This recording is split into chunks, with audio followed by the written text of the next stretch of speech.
Today, we're jumping into a story that is so wild, so completely over the top, you'd swear it was made up, but it's not. This is the 100% true story of Lieutenant Colonel Jack Churchill, a man who fought World War II like he was in a whole different century. Let's get into it. So, think about it for a second. It's World War II. You're dealing with tanks, machine gun nests, air raids, the whole terrifying modern warfare package. You've got your rifle, your grenades, the standard gear. But what if you looked at all that and thought, you know what, I think I'll go with something a bit more classic? Yep, you heard that right. This is Lieutenant Colonel Jack Churchill, better known as Mad Jack, and he went to war armed with a Scottish broadsword, a longbow, and his trusty bagpipes. And let me tell you, this was no gimmick. This was a man who was deadly serious and, as we're about to see, absolutely terrifyingly effective. Now you're probably thinking, okay, this guy is just an eccentric, right? Putting on a show. Well, that's the thing. Jack Churchill's choice of weapons wasn't some random whim. It was backed by years and years of actual world-class skill. This wasn't a character he was playing, this was just who the man was. I mean, just look at this resume. It's incredible. He was so good with a bow and arrow, he represented Great Britain in the World Archery Championships. He was a prize-winning bagpiper. And on the side, oh, you know, he was a newspaper editor, a model, and he even had a small part in a movie. These weren't just little hobbies. He mastered everything he touched. His military career actually started out pretty conventionally. He graduated from Sandhurst, which is like the British West Point, served for a decade, and then got bored. He left the army in '36 to pursue his other adventures, but as soon as Germany invaded Poland 3 years later, he was one of the first to sign back up. The world was at war, and there was no way he was going to miss it. And this right here is where the legend of Mad Jack really kicks into high gear. He immediately volunteered for the Commandos, Britain's brand new elite special forces, and he brought his unique skill set right to the front lines. Okay, so let's head to Norway, December 1941. Jack is the second in command on a Commando raid against a German garrison. The operations code name is Archery, which is pretty fitting. This is the moment the world really got its first taste of Mad Jack style. Can you just imagine being a German soldier on that day? You're expecting the sounds of battle, engines, gunfire, explosions, but the very first thing you hear is the screaming wail of Scottish bagpipes as this absolute madman leaps off the landing craft to lead the charge. It's just an incredible act of psychological warfare.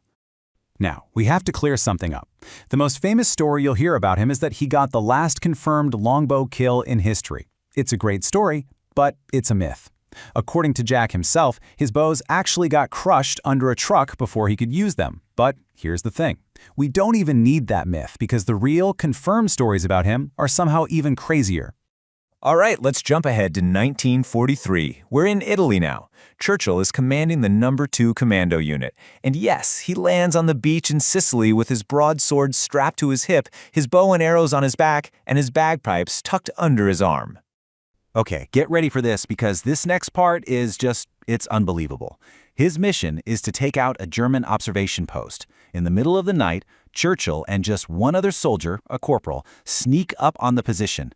Using his massive broadsword and the sheer element of surprise, he captures the entire garrison. 42 German soldiers, taken by 2 men, one of whom was wielding a medieval sword. 42! And what I love is his own perspective on it.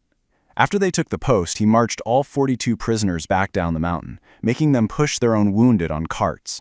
He later said the whole scene looked like something straight out of the Napoleonic Wars. I mean, he was living in his own historical epic. And if that wasn't enough, think about the pure nerve of this. After the whole thing is over, he realizes that somewhere in the hand-to-hand fighting, he'd lost his sword. So what does he do? He just casually walks back to the town, which is still full of enemy soldiers, by the way, by himself, to find it. The man was operating on a level of fearlessness that is hard to comprehend. But, you know, even a man like Jack Churchill couldn't fight a war forever. His combat career was heading for a final, dramatic, almost movie-like climax during a mission in Yugoslavia in 1944.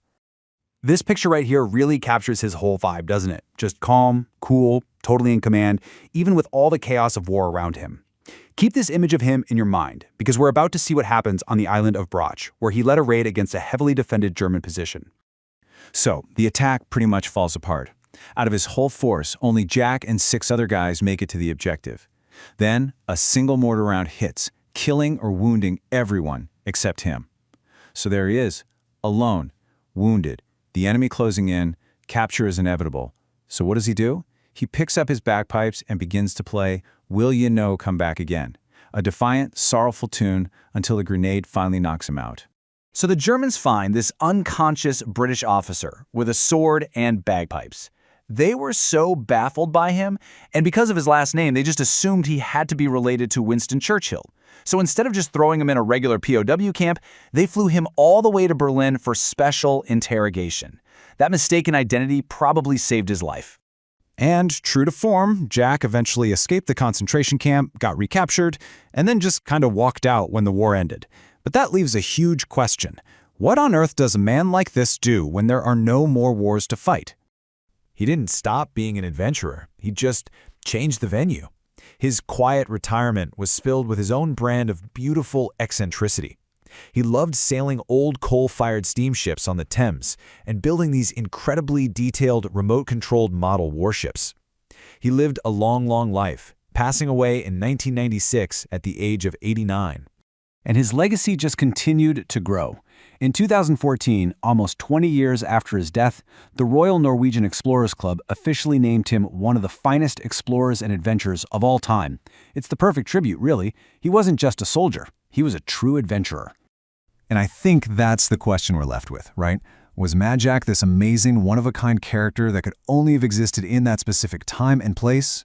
Or was he something more? A timeless, adventurous spirit, like a figure from an epic poem who just happened to find his greatest adventure in the middle of World War II? It's a heck of a legacy to think about. Thanks for watching.